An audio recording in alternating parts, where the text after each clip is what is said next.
Put down that camera and strap in. It's time for a new episode of TOGCHAT Live. Get ready for 60 minutes of wall-to-wall photography, including photo news, tips, and your photography questions in real time, with answers from your host, Olympus Visionary Joe Edelman. Hey gang, it's Wednesday night, so that must mean it's time for a photography chat. Welcome to TOGCHAT. Thank you, as always, for joining me for the live YouTube edition. As you know, my mission is to help photographers like you to develop a better understanding of the hows and whys behind great photography. Before we get going, come on, please, a little favor here, right? Hit that share button. Let your photography friends know that we are streaming live on YouTube right now. As always, you know the drill. Facebook, Twitter, they're the fastest way to get the word out. You can go ahead and click that share button right down there. Or you can share the link. Let me grab it for you here. TOG.chat/live. You guys should have that memorized by now, right? And of course, I got a lot of people checking in already here. Who do we got? We got John's right here from Seattle. How we doing, John?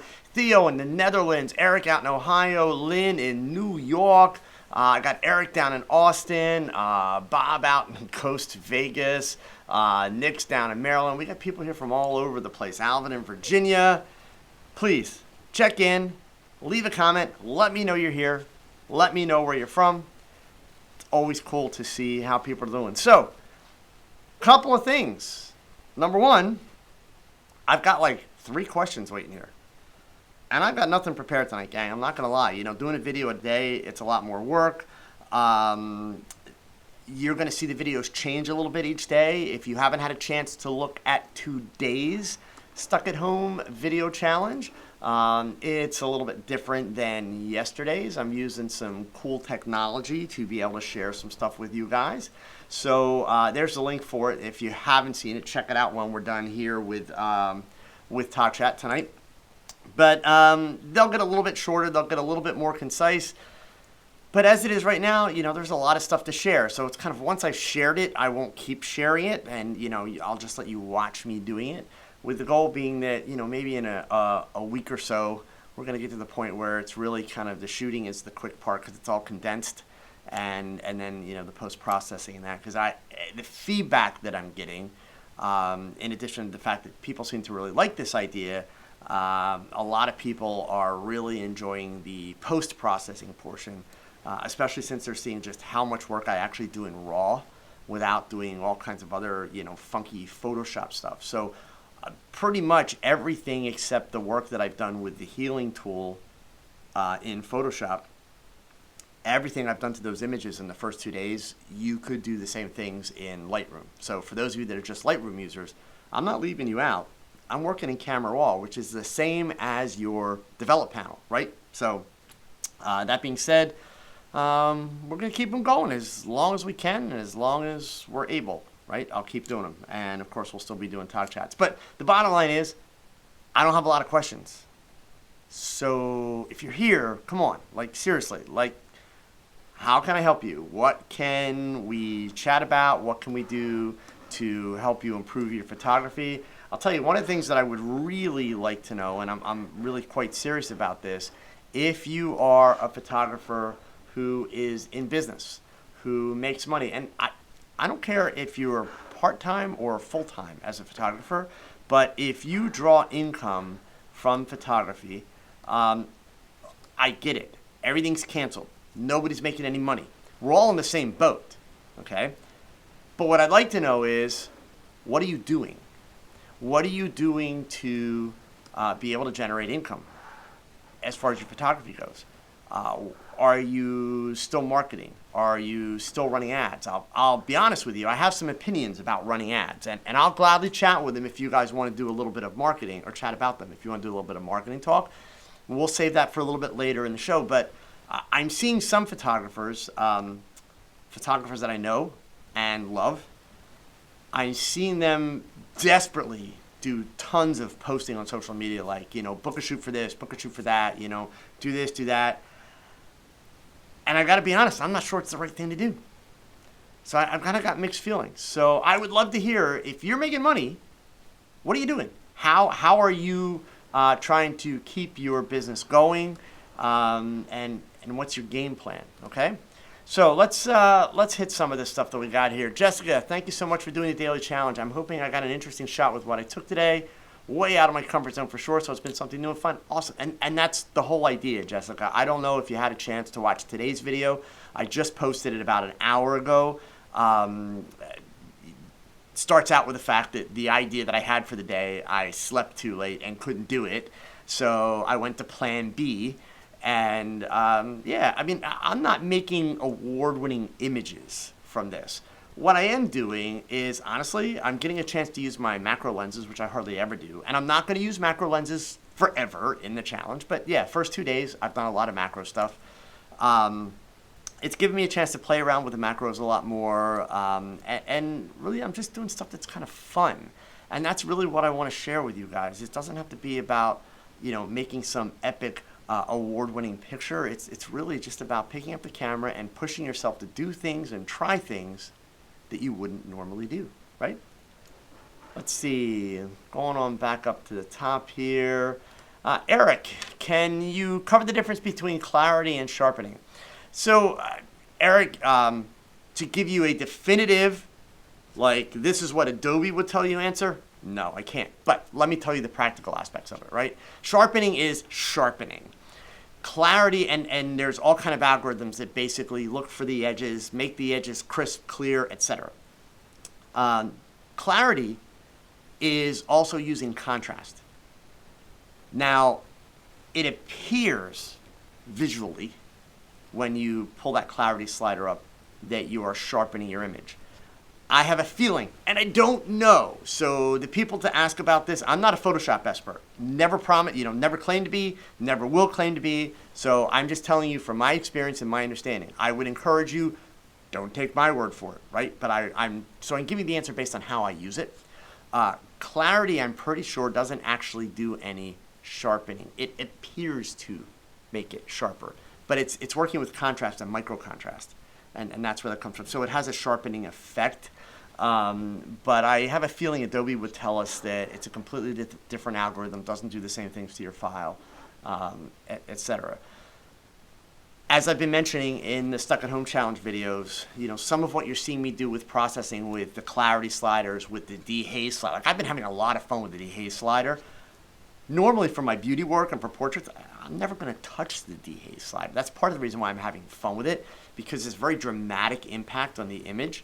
But I want to point out, if you guys notice, other than the dehaze slider, which I've been playing with these last 2 videos, I generally avoid the sliders that have an impact on the whole image at once. So if you notice, I do very little with exposure. In fact, I didn't hit exposure at all yesterday. I hit it a little bit today, and just a little bump.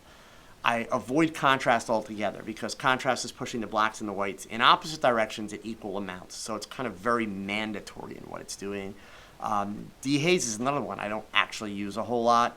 I will use clarity and texture because they kind of go in opposite directions, but very, very minimally. I really do most of my magic in, the highlights, the shadows, and the blacks. Every now and then the whites. I used whites on one of the images yesterday. So, again, it's all about experimenting, playing around, and that's part of what I'm having fun because I've never had a good use to use the dehaze filter because I don't do a lot of, landscape scenes where, I've got that blue hazy cast that I want to get rid of. So this is a chance for me to kind of use it in a creative way. Obviously, not what it was really intended for, but I'm having a lot of fun with it, not gonna lie. So, Darko. Textures added in Photoshop CS6 or the modern version. Have you had any experience with adding textures to faces? Any advice you can give would be great. Thanks, your rockstar. Well, first of all, thank you, Darko. Actually, the cover image for last week's TOGCHAT had texture on the face. So you can go check that out. Yeah, I mean, I've done it. I don't do it a lot, but I have done it. It's a matter of, the way that I do it, which again, not the Photoshop expert. So I'm sharing my workflow with you folks. Really is a way to get all of you to just experiment and try things. You'd be amazed what you'll find and what you'll learn by trying things. what I would encourage you to do before I tell you what I do is I would encourage you to go and check Piximperfect from Olympus Visionary. He's my buddy. He is amazing. I know he has done videos where he's done texture on faces, and I have a feeling that his steps are probably much more effective in terms of having more control than what I do. The few times I've done it, I do it very simple. I lay the texture over top, and then I will play with the blending modes first to see if I can get a blending mode that's going to give me close to the texture that I want. And it's usually going to be one of like the lighten or darken blending modes. Then I may, dial the opacity back a little bit, and then I'll mask it and paint out if I only want it on the face, I'll mask it and then I'll paint out the rest of the image, and do it that way. But it's kind of one of those things, when you start, the only thing I'll warn you about, and this is not to discourage you, when you start doing like, oh, let's put texture on a face, that's one of those things, every now and then you see a really cool picture where they've added texture to a face. And pretty frequently you see pictures where they've added texture to a face and it just doesn't work, right? So it's one of those things. All good things in moderation. Make sure you're working with the right image, the right texture, and you really, really work the blending. Otherwise, it just kind of doesn't work, right? And part of that is because our brains have certain expectations of what we're going to see in a face. So if you're going to kind of create this alternate type character, it's got to be something that's truly visually interesting, and it's got to be really, really, really well done. And that's why I say check out Piximperfect. So it's Pix, P-I-X, imperfect. Olympus Visionary. He is amazing. Tell him Joe sent you. I know he's got videos where he's done that. Okay? All right. Pete Burley, you typed one in here early. Setting autofocusing camera. You got to give me a little bit more to work on from that. Because setting autofocus is, turning on the autofocus. So I'm not sure what you mean, but help me out. Lynn, thank you so much for the super chat. I appreciate it very much. Thank you. Was there a question there? I just saw the super chat come in. Thank you for challenges. Well, I appreciate it, Lynn. I know some of us are challenged more than others, but let's see here. John Guest, I've been keeping busy with reviewing all my past works. Can I ask my teacher or friend to review my portfolio? I just want to get better. Well, John, here's the thing, right? Absolutely, it never hurts to get somebody to review your work. However, there is an extremely important word that you have got to keep in mind before you ask. If you follow me for a while, John, you've probably heard me go off and do one of my rants about critiques and how critiques are opinions. And opinions, they're like certain lower body parts. Everybody has one, right? So here's the challenge. If you are going to ask a friend, let's start there. We'll do friend, teacher, and then we'll go elsewhere. If you're going to ask a friend, don't just show them the pictures and say, hey, what do you think? Tell me what's the first thing that comes to your mind and let me know. What would you do different? Whatever, okay? Give them some context. Especially with your teacher, and this is assuming that your teacher is a photography teacher. Any critique that they give you without context, it's just based on their opinion, and it's worthless. Because their taste, their specialty, is not necessarily the same as yours. So that's why, like John, in my photography group, in my Facebook group, when people post a picture, they have to tell me why did they take the shot? What were they trying to accomplish? They have to give me all the specifics and the details of what they were trying to do. And then they have to tell me, were you happy with the outcome? Regardless of whether you're happy with the outcome, if you could do it again, what would you do differently?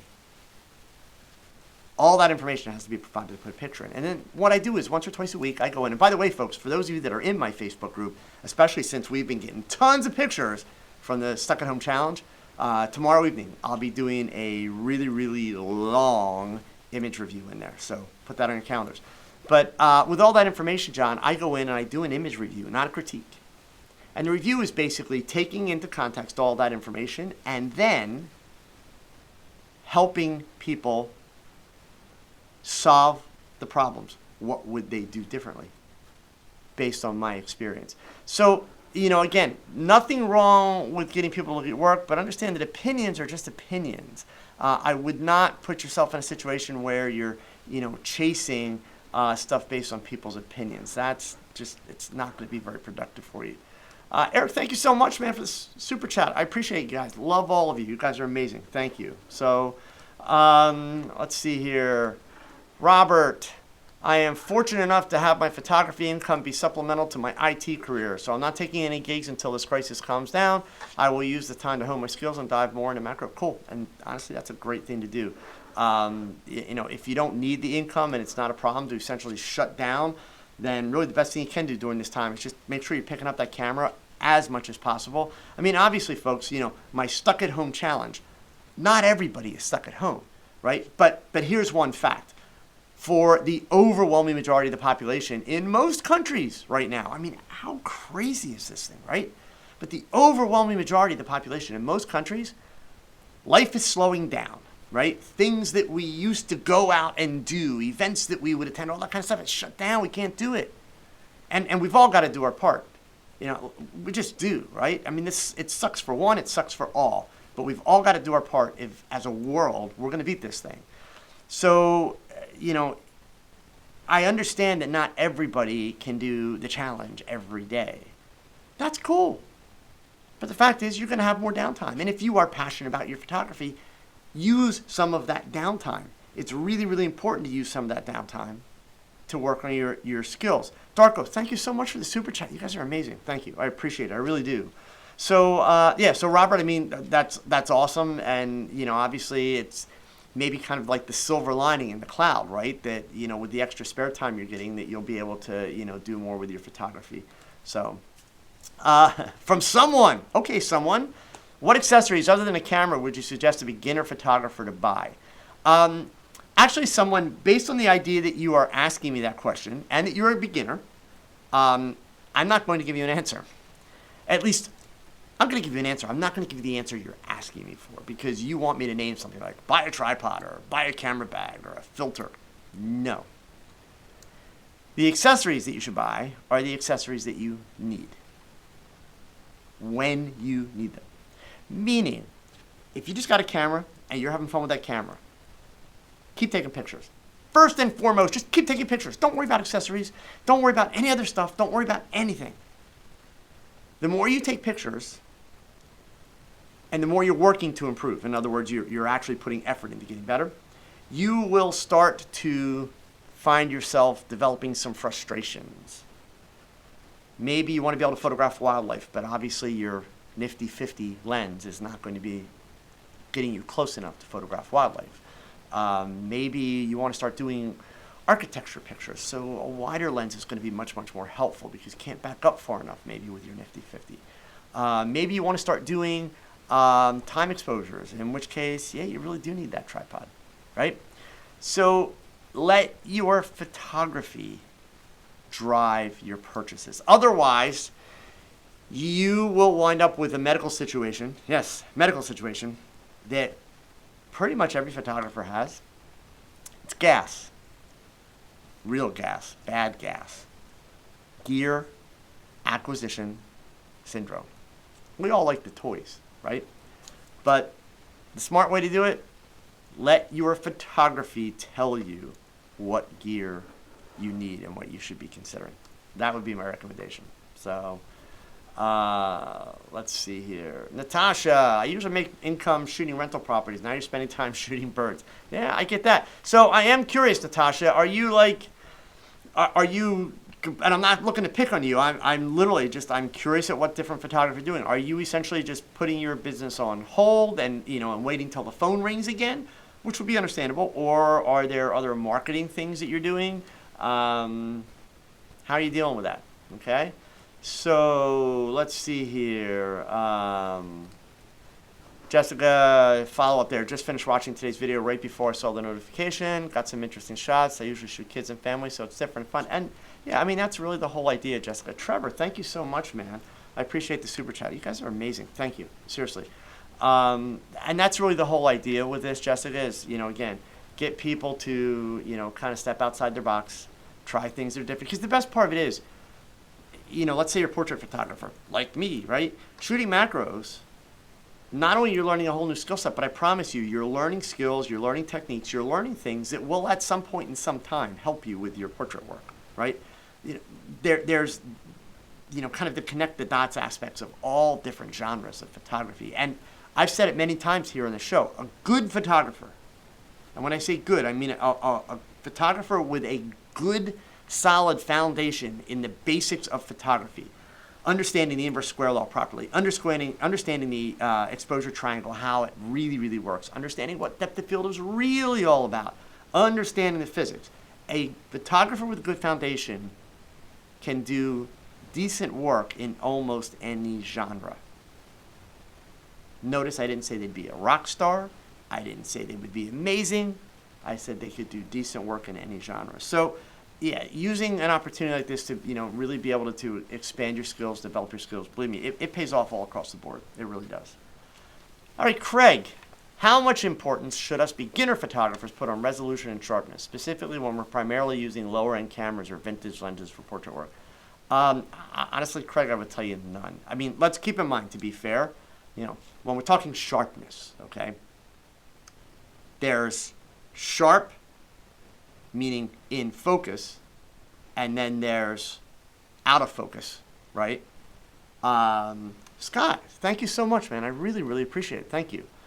And then even with resolution, right? There's 60 megapixel detail, and then there's 20 megapixel detail. 60 megapixel detail is more megapixels than our brains are actually really able to appreciate in the first place. So the way that I would encourage you to approach this thought process, Craig, because I realize you go on the internet, you watch some other YouTube channels, and it's like, oh my God, if you don't have enough megapixels and you don't have enough, resolution, you suck. No, okay? Here's the way you decide how you're doing with that. Are you happy with the sharpness and the resolution of your images? Do you like them? If you're a people photographer, since you mentioned portrait work, are your subjects liking them? If they are, you're in good shape, man. So, literally, that's how I would approach it if I were you. Okay? All right. Let's see here. Darko. Gas is bad. Yes, it is. I've said to myself, my Fuji system is good enough as it's doing everything I need for now, from low light to daytime shooting. No new cams until the system is broken. Yep. And, for a lot of photographers, that's going to be an easy situation because a lot of the new cameras that have been announced, they can't ship them. They're not coming. By the way, gang, I hope you all saw the news today here. I want to make sure I want to quote it properly here. Since we're talking about camera systems, just for a second, I have to go ahead and bring this up. Because you all know, how much I enjoy that silver-haired YouTuber that makes all these, deathly predictions. It was reported today that in Japan, Olympus has now topped the list, tops in Japan for mirrorless camera sales in the month of February, but as we're going into 2020, Olympus is releasing the cameras that they couldn't release for a year due to the factory closing and moving. And all I will say to you is this. You're going to hear a lot more really impressive news about Olympus this year. A lot. So, yeah, all this camera war stuff, all this crazy stuff, just goes to show you. So, let's see here. Joe's Photography. Have I tried out my Tether Tool Wi-Fi adapter yet? And if so, what do you think of it? As I have been using a Camfi. So I have tried it out very briefly, mainly to do kind of a speed test. Because keep in mind, my Olympus EM1X and EM1 Mark III have Wi-Fi transfer built into them. Okay, so they don't actually need the Tether Tool Air Direct, but I have one. They sent me one. So I have not had a chance to do a full shoot with it because I can't put models in front of my camera. But I did do a speed test the other day. And it's basically, identical in speed to the camera. So what that tells me, and I do not have a Camfi to compare it to. But based on everything I've read, it should be faster than the Camfi. Don't run out and buy it yet just because I said that. I'm trying to get my hands on a Camfi that I can do a comparison, but at this point I'm not going to be able to go in and do a full-blown shoot. So it's really just a matter of doing speed tests, kind of testing it out. And I am going to be sharing some stuff on social media about it and with it. I got two, actually. One of the nice things sometimes about having sponsors, they do send you things to try out. Some of it you get to keep, some of it you send back. But I do have the Air Direct from Tether Tools. Really looking forward to that. And this just came in the mail yesterday, so I have not had a chance to play with it. But this is the new lens from Olympus. It's the 12-45. It's the F4 Pro. So for you full frame folks, this is a 24 to 90 millimeter. Look how tiny that thing is, right? Super, super small. 58 millimeter front. I am actually looking forward to using this, and even I would have no problem putting this on my EM1 Mark III, but I would also imagine possibly on the EM5 Mark III. So that's the 17-1/8. So you see how tiny that is. So to be able to take a lens like this new 12-45, put it on an EM5 Mark III or an EM1 Mark III, but on the EM5 Mark III, look how tiny that thing is in my hands, right? And that's a 20 megapixel sensor camera right there. So that's the camera that I shot all of the cowboys and the horses with, out in Arizona. So yeah, I mean it's cool to be able to get to play with this stuff. But I will report back more, Joe, as I'm able, and I'm hoping, like I said, to be able to get my hands on a Camfi so that I can actually do a direct comparison across the board. That's my goal. Okay. So let's see here, Trevor. When you get there it is. When you get your hands on the new 150-400 lens, it looks like a killer sports. Oh, when do I get my hands? Trevor, in all reality, I'll probably be one of the last people in the world to get my hands on that. I seriously doubt Olympus will give me one of those. Needless to say, that's going to be a very expensive lens. And given that I'm a portrait shooter and I'm really not interested in shooting portraits from like a block and a half away, yeah, they probably won't hand me that. We've been told it will be out in 2020. Certainly, I don't know if the world events will, have an impact on that. If you check on some of the photo blogs, Olympus has released some images shot with one in Japan, which are truly amazing. Because, folks, this lens has a 1.5 teleconverter built into it, so it's basically got a full frame focal length equivalent of what is it, like 2,000 millimeter? It's insane. Okay, so. So yeah, I don't know that I'll get one, and I know guys like Scott Bourne, who is one of my fellow visionaries who does birds and that, he's pretty much threatened everyone at the company. Like, he better get one of the very first ones, and he would be the perfect guy to give it to, for sure. So, yeah, once they start circulating that, I'm sure I'll at least get to play with one at some point, but I don't expect that's one that will be given to me. We'll see. So, Nick, what happened to the printer you bought? It's still printing. I don't print as much as I would like to, Nick. I'm not going to lie. I just don't have enough hours in a week. But I love it. Everything that I talked about when I got it, Epson's done a lot of great things mostly in the last 5 years, but it's been almost 10 years since I used to do my own printing. And the software has come a long way. It's so much easier to do all the color calibrating and getting everything synchronized between Photoshop and your printer and your computer. So yeah, I wind up firing that thing up a couple times a month to spit out a print here, spit out a print there. But if I had the time, I would really like to really fine tune my printing skills and start doing some big display prints. I just haven't got there, which I'm not proud of, I'm not happy about, but unfortunately I just have not been able to set aside that kind of bandwidth. So, okay. Let's see. Here's from P. Burley again. The autofocus modes are confusing in terms of when to use them, center weighted, etc., how to select zones consistently. Okay, so I have more questions for you. It depends on what you're photographing. It would also help if I knew what camera you're using.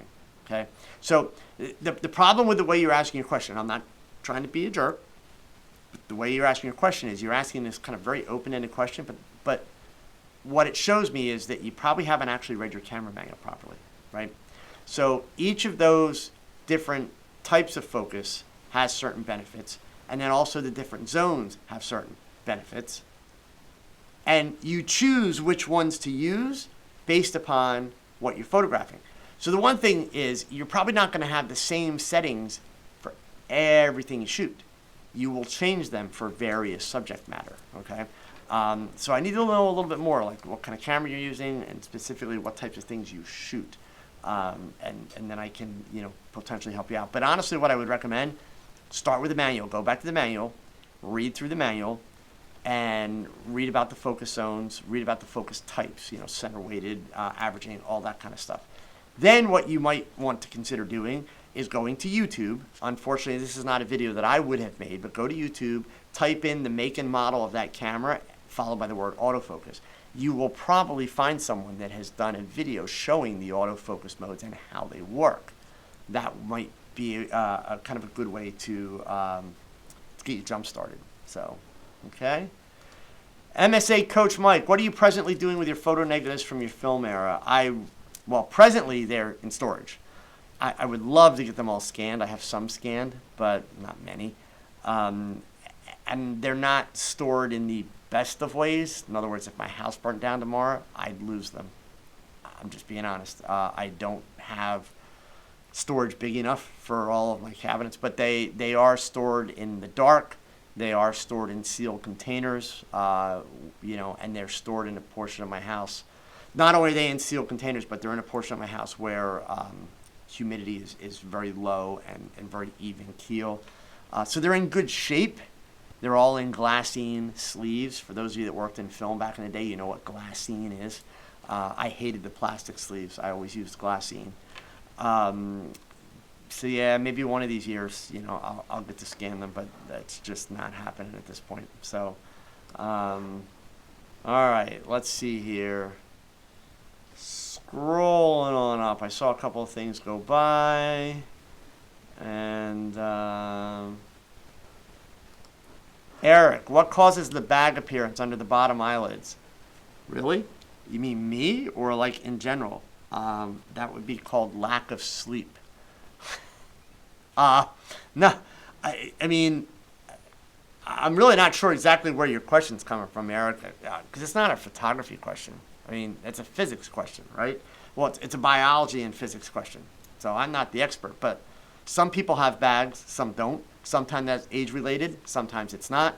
Sometimes those bags get worse due to lack of sleep, or a person being overweight, or a person being unhealthy. What's going to make them look worse in a picture? Shadows, right? So, yeah, I mean, if I'm missing something there, give me more info, but I'm not quite understanding how I'm going to help you with that one. So, all right, scrolling back on up here. FN89, would you be able to do an interview with Gavin Hoey since we are essentially stuck at our homes? So, I'll tell you what I'll do. I'll reach out to Gavin again. I have asked Gavin, I have met Gavin Hoey. He is awesome. I love his videos, but in person, he is awesome. I met him in New York a couple years ago at Photo Plus, actually right when I was in the process of considering this whole change to Olympus. I have asked him twice now, once in person in New York, and once afterwards, if he would do an interview with me for TOGCHAT. He is not a fan of doing interviews. He told me that he would not do an interview if it was like, tell me how you got started in photography and this and that, which I'm not interested in that kind of crap anyway. The reason why I'm telling you this, just so we're being clear, I'm telling you this knowing that he's probably going to hear me say it. Gavin listens to TOGCHAT, usually on Thursday evenings when he does his editing each week. So he'll hear me talk about it. And I'll send him a message, and I will let him know that people have asked again. I don't know how he is spending his lockdown time, and I don't know how busy he is. I mean, the irony of it is this whole lockdown was a chance for us to slow, or for me at least, to slow down and take it easy. And I'm running around like a chicken with my head cut off today, trying to get a video out, prepping for TOGCHAT. If you guys haven't been following me on Instagram and TikTok, I've been doing my photo quote of the day. I'm doing little photo tips there a couple times a week. So like I'm pumping out more stuff now than I've done in like 4 years, and I have no time. And I'm really waking up every morning asking myself, what the hell were you thinking? But nonetheless, here we are. So yeah, I'll reach out, see if I can prompt them to, maybe go along with that. Okay. So, Viking, websites. For photographers new to the business game, would you recommend a separate portfolio website for each genre you want to market in, specifically portraits, real estate, or one site for everything? So, it's a question that people have quick answers on, and it's very divisive, and there's no one-size-fits-all answer. If you are just starting out, and you're going to do portraits and real estate, so I'm going to take you at those two categories, right? I would tell you just do one website. And the reason being, and I talked about this the other day in one of my photo tips that I posted on Instagram, you can look like a rock star if you just post 5 pictures. You can look like a complete hack if you post 10 pictures, and they're not all amazing. And sadly, as humans, we always tend to remember the lowest common denominator, meaning the worst picture, right? So if you're just starting out, you probably don't have a huge portfolio, and you probably don't have an amazing portfolio. Every genre that you add to your website, now you feel like you have to show off 15 or 20 pictures. That's a bad idea, because you probably don't have 15 or 20 amazing images. So if you have 5 of portraits and 5 of real estate, do your portfolio with 10 pictures, and that's where you start. You'll look much better with fewer images than you will with more images. If you get to a point where you have built your business up considerably, and not only are you doing a lot of real estate, but you're also doing a lot of architectural work, maybe you're shooting stuff for landscapers and things like that, which are all spin-off work that can come from doing real estate and that turns out where you're making really good money there, but you also want to start doing not only portraits, but like high school senior portraits and that type of stuff, then it would make sense to go ahead and separate them into 2 different websites. The big thing you don't want to do out of all of these options that I'm throwing out there, you don't want to have a website where you're trying to make money and you've got 7 different kinds of photography you do. Like, yeah, I do real estate, and I do portraits, and I do weddings, and I do babies, and I shoot macro, and I shoot landscape, and I shoot wildlife. You're basically just advertising that you're an amateur. And from a business standpoint, any commercial clients are not going to even consider you when they see all that, because they don't want to hire a jack of all trades, because unfortunately a jack of all trades is usually a master of none, right? Even what I said earlier, remember I said earlier, if a photographer has a good foundation of photography, they can do okay or good work in almost any genre, but not amazing, not the best, not excellent in any genre. Like if you needed me to do a food shot tomorrow, no problem. If you needed me to photograph a piece of jewelry tomorrow, no problem. But if you want the best jewelry photographer, or the best food photographer, you're not hiring me, right? So that's the problem when you start to get too many genres and too many, different categories. But when you're just starting out, if you're talking about, 1 or 2 different categories, even though they're kind of different, that's not a problem at all. You could totally do that. So, Bob, you created your own beauty dish with an umbrella. Well, kind of. I didn't make a beauty dish with it, but I created the same kind of light. Let's be clear, right? A beauty dish is still a beauty dish. You want to do the same with a 2x2.5 softbox by taping a piece of balloon into the inside of the diffuser. Is a 5-inch in diameter too big? So first of all, you're going to go with a square instead of a round. Keep in mind, part of what makes a beauty dish work is the round aspect to it, but just saying.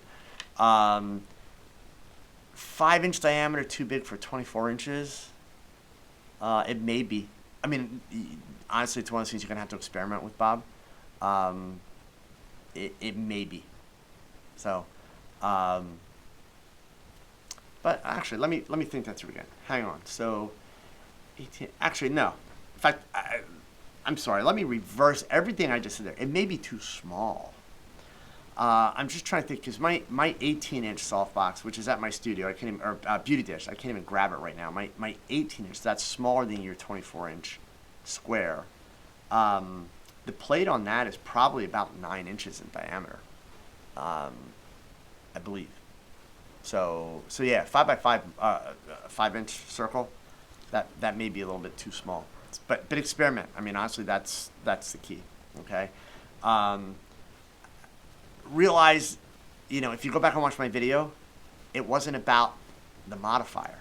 So like, I'm not really sure what you think you're going to accomplish with the softbox, because I will tell you the softbox is going to make it harder to do the beauty dish than the umbrella did.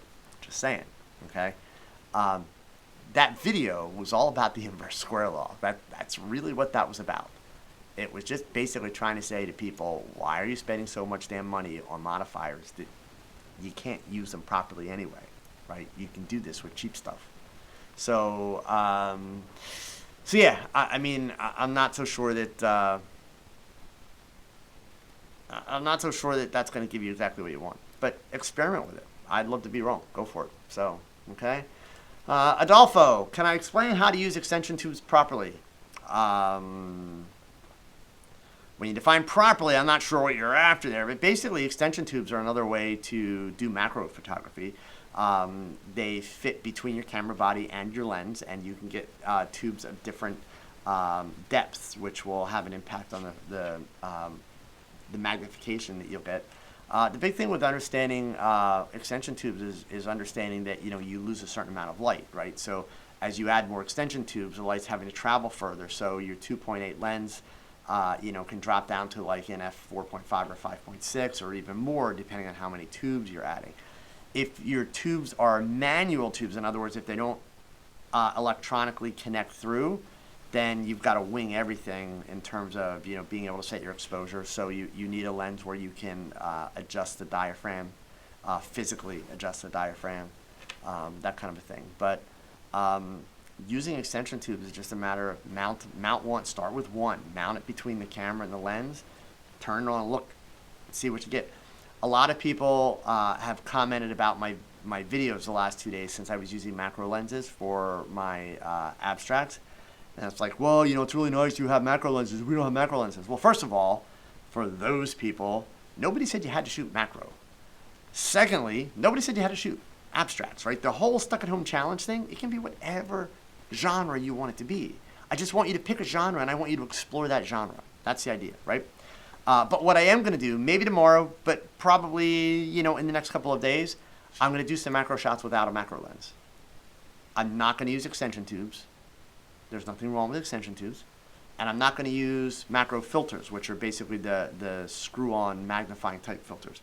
I am going to do it by using a 50 millimeter lens, or in my case, a 25 millimeter lens, and reversing it. And just holding it, literally just holding it against the camera body, okay? And yeah, you can actually turn it into a macro lens that way. It's a little more challenging to handle your exposure. You're not going to do anything in automatic, but it works. I did that literally when I was like 14 or 15 years old. That's how we did macro shots, because I couldn't afford the filters or any of that kind of stuff. And then you can take that concept of taking the lens off the camera reversed, and you can do something called free lensing, where you start playing with slight little tilts and that with the lens, where you're actually peeling it off the body slightly, even letting flare in a little bit. You can do some really cool stuff with that, but it's extremely random. It takes a lot of practice to get any kind of consistent results with it, but you can have a lot of fun with it, okay? All right, next here. From Lane, there it is. When you shoot your items that are reflective in the same shot and small space, can you recommend how to keep the reflective problem down, or would you make use of it to give each item a catch light? Lane, there's no one-size-fits-all answer there, unfortunately. You're looking for like a guideline. It depends on what I'm photographing.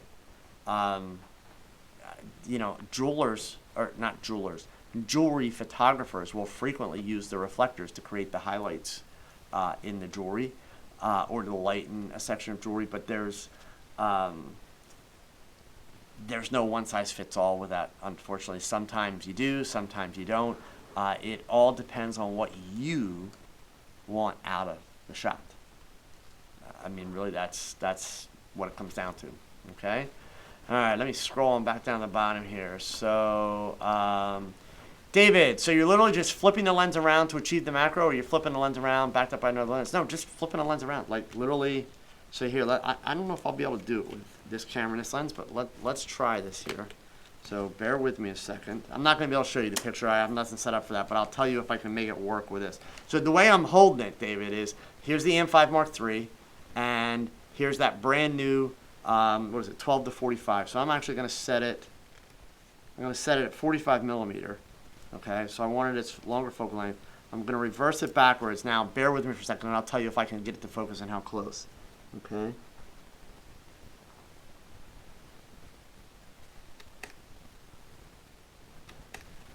All right, so do I have a disc in here?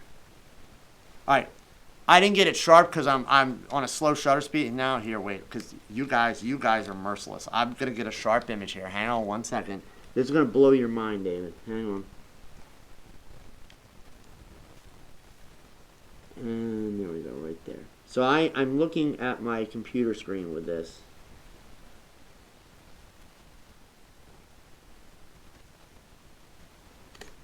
All right. So just so you know, I'm not kidding, right? There's how close I got. So you know what that is, right? That's the Photoshop icon in my dock. I'll do one more. There's an Olympus lens cap. Right?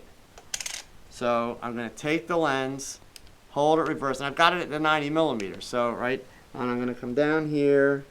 I'm going to get it in focus.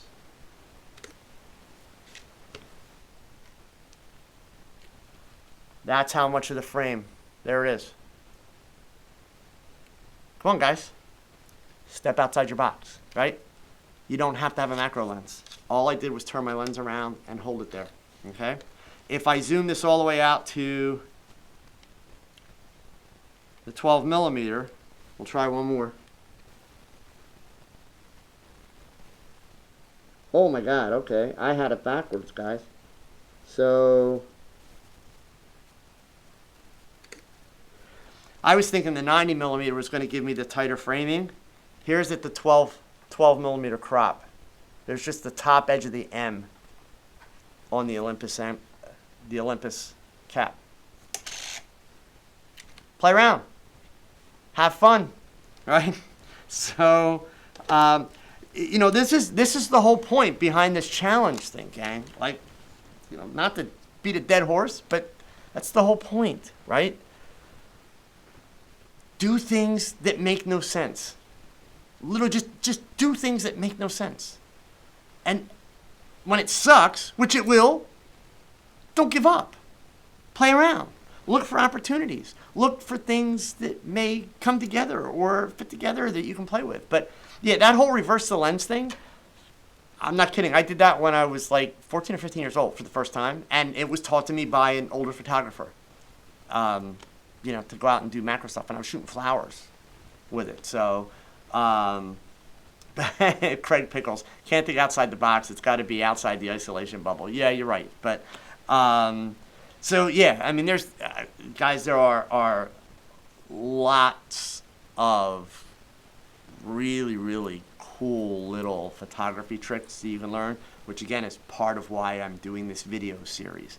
The videos are longer than I was originally hoping they would be, but that's why I'm also doing no real editing to them. You know, I'm putting in a beginning and putting in an end, and you're watching me shoot and you're watching me edit.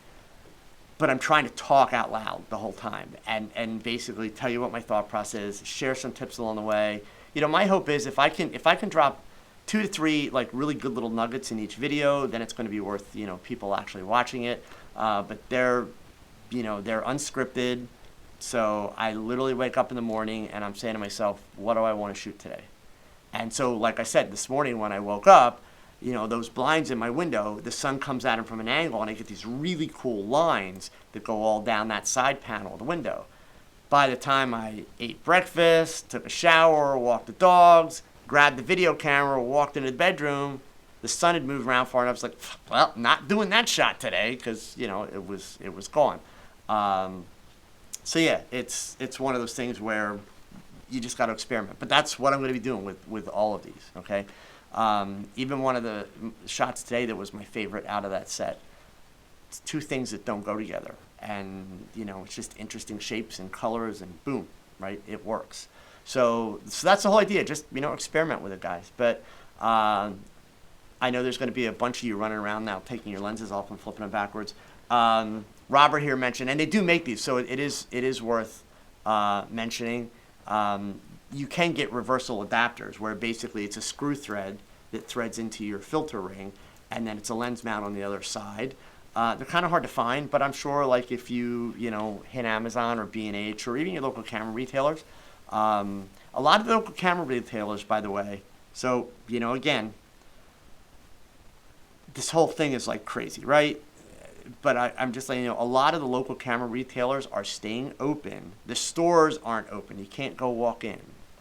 But they're staying open and offering curbside service. So, if you have a retailer that you shop with locally, before you go and get something from Amazon or that during this whole crisis, call them and say, hey, are you guys open? And if they have it, they'll take your credit card information over the phone, and they bring it out to the curb in a bag, handy the bag, kind of thing. So, yeah, I mean, if you want to do it with the adapter ring, you can, you can totally do that. So, okay.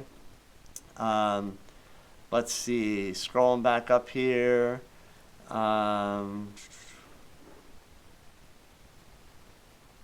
right, so Eric's got a little bit of a follow-up here to his eye bag question before. So when using lighting, at times you have a smooth bottom eyelid, and other times the bottom eyelid appears inflated. Not sure if the light is too high, too blown, or something else. So, yeah, generally, I'm not sure if when you say you mean me? Because I don't. I will always like to eliminate bags. Nobody likes bags under their eyes at all.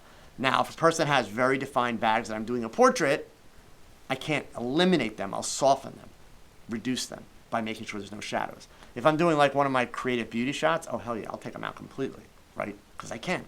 Because it's art. It's not a portrait. But no, it's basically lighting. You're creating shadows, Eric. It's just simple physics. It's got nothing to do with photography. It's physics, okay? And the idea that everybody is, everybody's different. So, okay. Let's see, Jessica. I'm a Canon user. I'm looking for a new lens. I've been looking at the 35 and the 85 lenses. Do you have a favorite? I understand it's just your opinion. Well, yeah, but see, Jessica, I won't give you an opinion because opinions, they're like that lower extremity body part. Everybody's got one, and they're completely worthless. Bottom line is, Jessica, what do you shoot? What lenses do you have now? What do you take pictures of? And why do you like both of those lenses? Give me all of that information, and then I don't need an opinion. I can help you make the right choice to do what you want to do, right? So that's the way you got to look at that. So, our Vision Prince. How do I get over my fear of using ISO? You know what? We should make that one of those like that phobia things. I wonder if we could get that added, like isophobia. There you go. Yeah, that works. I'm always scared to pump up the ISO when it could do with it, and then I kick myself and back in Lightroom. You just got to do it, man.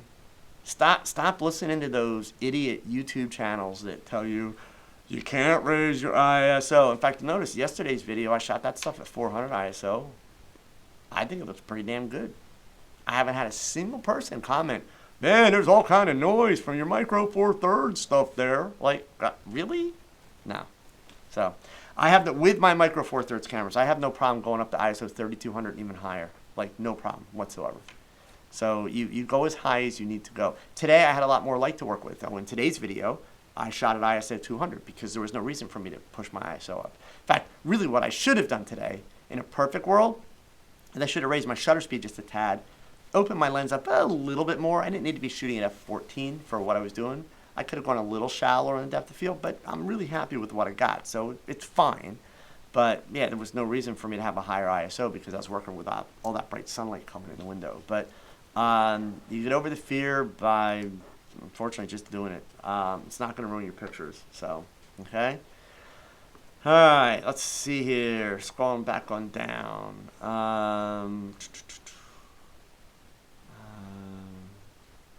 What, did I miss something here? Scrolling on back here.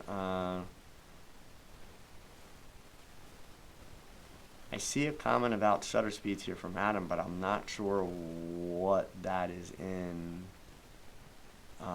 response to.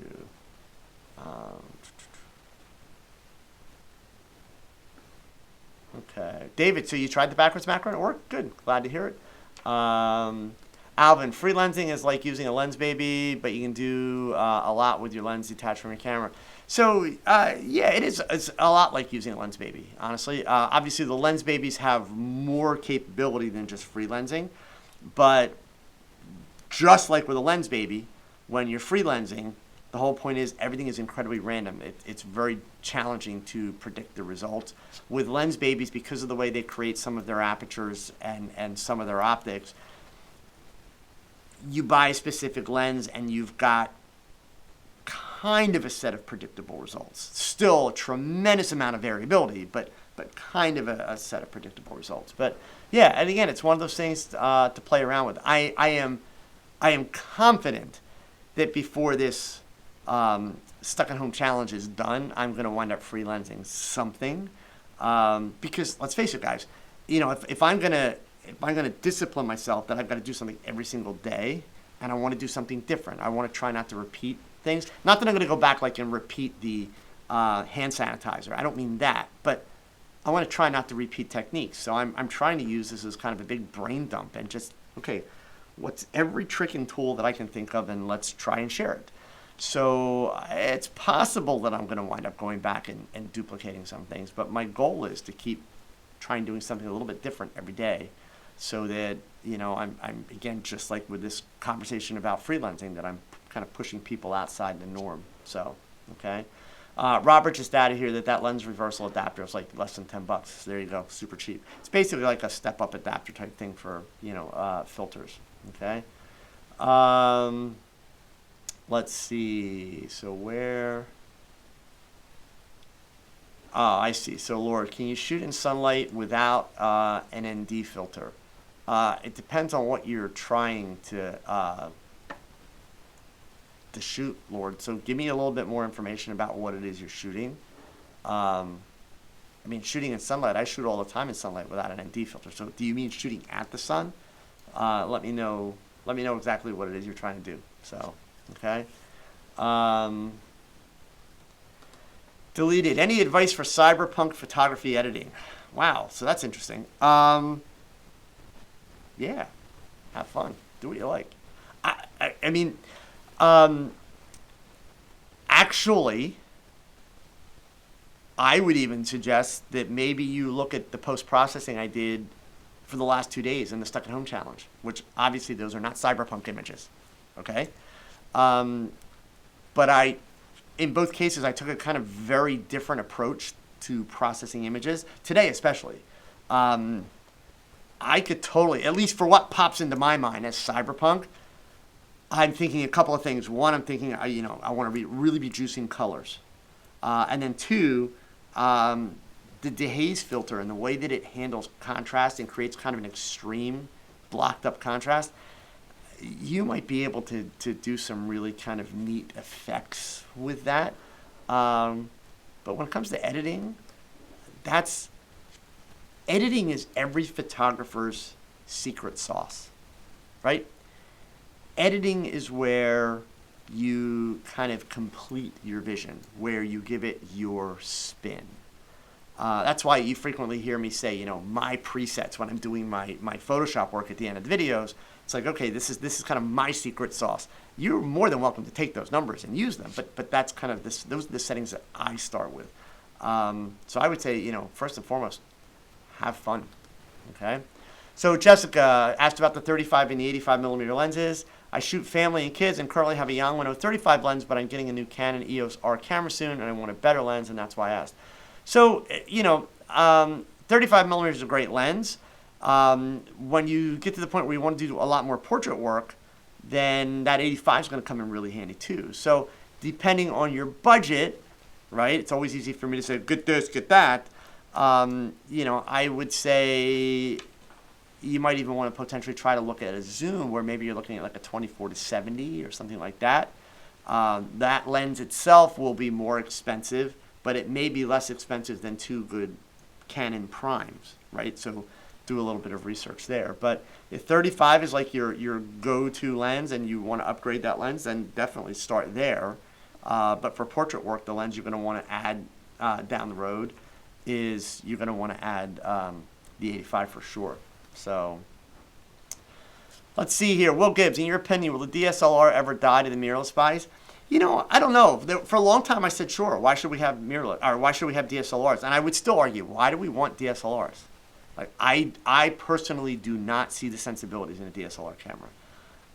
But the camera companies, the ones that aren't strictly mirrorless, like Sony and Olympus and Fuji, but Canon and Nikon. Now Canon has indicated they're getting ready to drop their DSLRs. Nikon seems to still be hanging on. You know, I'm a big believer, Will, in evolution, right? The world evolves. At this stage of the game, there's nothing that a DSLR does that a mirrorless camera doesn't do. Nothing. So to me, I don't know why we would need the DSLRs. And I think it's going to get to be too expensive for the companies to maintain research and development on those cameras and those lenses. When, you know, especially cameras like Nikon and Canon, they've had to come out with a whole new lens system for their mirrorless. So it's one of those things like something's got to give, right? Because they're not selling enough cameras of both to support it. So yeah, I do see it going away. Okay. MSA Coach Mike, have you done a video recently on tethering? Well, I did a video on tethering about a year ago. Anything new in the last year or so? Just the Air Direct, which is amazing. That's the wireless tethering from Tether Tools. And then if you have a camera like the Olympus OMD EM1 Mark III or the EM1X, they have Wi-Fi tethering built in.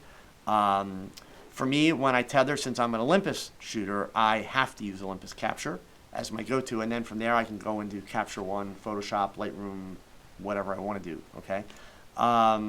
If you are confident in your post-production skills and you're willing to learn the software, hands down, Capture One is the best for tethering and you know, as a raw generator. If not, stick with Lightroom. Plain and simple, stick with Lightroom. So, okay. Donovan from JPL, just bought my first Olympus. Oh, awesome. Hopefully I will be back in Florida next year if all goes well, but enjoy it, Donovan. You'll have a lot of fun with it for sure. Okay. So let's see here. Where am I at? Ajax, could I briefly... It's 7:02. Why do I get this question in 7:02? Could I briefly explain my process of using colors and numbers when coloring in bridge? Yeah, so first pass, I just hit the number 6, which gives me the red bar, right? And second pass, usually what I'll do, if I'm doing it like a full model shoot, second pass will be a number 3, the 3 stars. Third pass will be 4 stars. Fourth pass, will be 5 stars. And then after that, I'll hit the number 7 for the images that I want to prep. You guys have seen a version of that in my 2 videos the last 2 days. I haven't had that many different images to go through, right? So I've basically done the 6, which is red, and then I've gone ahead and just picked, you know, a 4 and a 5 and nailed it down. But it's pretty quick. And Ajax, I know you're part of my Zoom group. Tomorrow in Zoom, we will have our Zoom meeting. I'll gladly walk through it in Zoom. For those of you that are not, you might want to consider the mentoring program because that's exactly the kind of stuff we do. I can do a screen share with Zoom and I'll kind of show you exactly the steps that I go through. Okay? All right, gang. Gosh, it is time. 7 o'clock already. So, thank you so much. Wait, I have to put this up. Trevor, with the obvious. A DSLR makes that flappy mirror sound. Mirrorless cameras don't do that. There you go. So if you're into the flappy mirror sound, you know, there we go. So, Torgier, who said it's not selling so well in the United States? Have you seen any recent numbers? Just saying. Okay. All right, listen, gang. Hopefully, you'll go watch the challenge video. Hopefully, you'll take up the challenge. Hopefully, you'll join my Facebook group and share your images. The link is in the description below the video. During this virus lockdown that we're on, my Facebook group is not just about portraits. It's about whatever you are doing for the Stuck at Home Challenge. And I've already alluded to the fact that in my Facebook group, I'm going to be giving away 4 90-minute consultations at the end of this. But guess what? Next week, I've got some prizes from manufacturers that I'm going to be able to announce that we'll be giving away. Contests will be open worldwide. It's not going to be limited to the United States. So if you join the group, make sure you watch the welcome video. Make sure you read all the rules. Take a look around before you start throwing pictures in there because they'll just get deleted. Okay? For those of you that are in my Facebook group tomorrow night, 5:30, I'll be doing an image review. We're going to try and catch up on some of the images that are in there. So if you have some images, get them ready. And then hopefully tomorrow, before I do that review, I will have day 3 of the Stuck at Home Photography Challenge. So as always, gang, you know the drill. Have a great week. Get out and take pictures. Right now, especially, stay safe, stay healthy. Please follow the guidelines from the CDC, the World Health Organization.